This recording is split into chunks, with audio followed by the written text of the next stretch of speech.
Hai, Assalamualaikum. Apa khabar murid-murid? Hari ini, tahun 4, sains, kita nak belajar kadar pernafasan. Okey. Objektif kita hari ini menyatakan kadar pernafasan bergantung kepada jenis aktiviti yang dijalankan. Tahap penguasaan 5, merumuskan kadar pernafasan bergantung kepada jenis aktiviti. Okey. Untuk kadar pernafasan ni, kita tengok buku teks muka surat 33. Kadar pernafasan ialah bilangan pergerakan dada naik dan turun. Hari tu kita dah buat tarik nafas, hembus. Jadi dada tu naik turun kan? Dalam 1 minit. Jadi kadar pernafasan ni dalam masa 1 minit. Berapa kali dia naik turun? Okey. Kadar pernafasan juga bergantung kepada jenis aktiviti yang dijalankan. Perhatikan situasi di bawah. Okey, kalau kita bergerak sederhana, pergerakan yang tak banyak, kadar pernafasan kita sederhana. Contoh untuk lelaki ni dia duduk.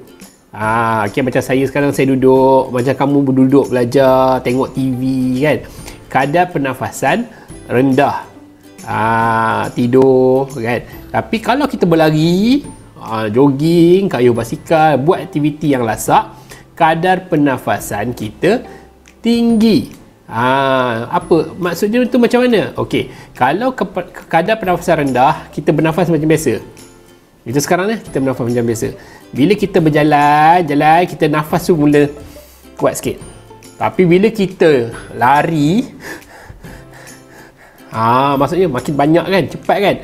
Itu menunjukkan.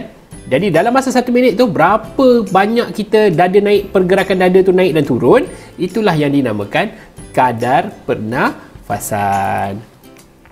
Okey, untuk lebih jelas, jom tonton video ni.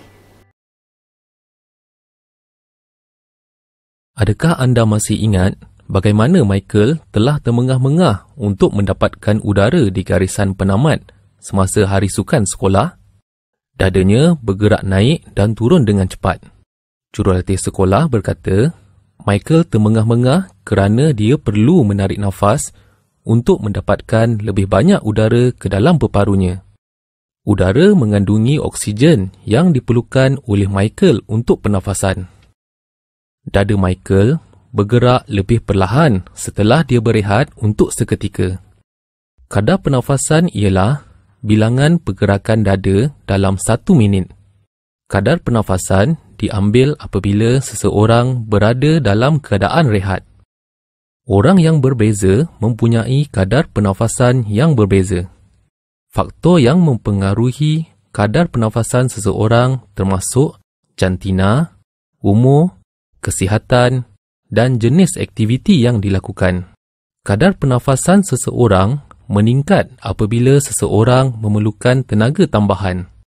Apabila kita bersenam, pernafasan kita adalah lebih cepat dan kadar pernafasan kita lebih tinggi, kira-kira 30 kali seminit. Apabila kita berjalan perlahan-lahan, pernafasan kita adalah lebih perlahan dan kadar pernafasan adalah lebih rendah, kira-kira 15 kali seminit. Semasa bersenam, badan kita memerlukan udara yang banyak. Oleh itu, lebih banyak udara disedut ke dalam peparu. Ini meningkatkan kadar respirasi. Oleh itu, lebih banyak tenaga dihasilkan. Sukan adalah perlu untuk mengekalkan kesihatan dan membuatkan jantung menjadi lebih kuat. Sukan membuatkan jantung kita mengepam dengan lebih cepat dan peparu kita berfungsi dengan lebih baik. Contoh aktiviti harian yang membantu mengekalkan kesihatan yang baik adalah berjoging dan berbasikal. Latihan hari ini guna buku nota sains. Okey, tengok kat sini. Nyatakan contoh aktiviti lain yang terlibat bagi setiap kadar pernafasan. Okey, saya nak kamu fikirkan, tadi pun saya dah sebut. Kalau ingat lagi lah kan. Okey, berikan 3 contoh aktiviti lain.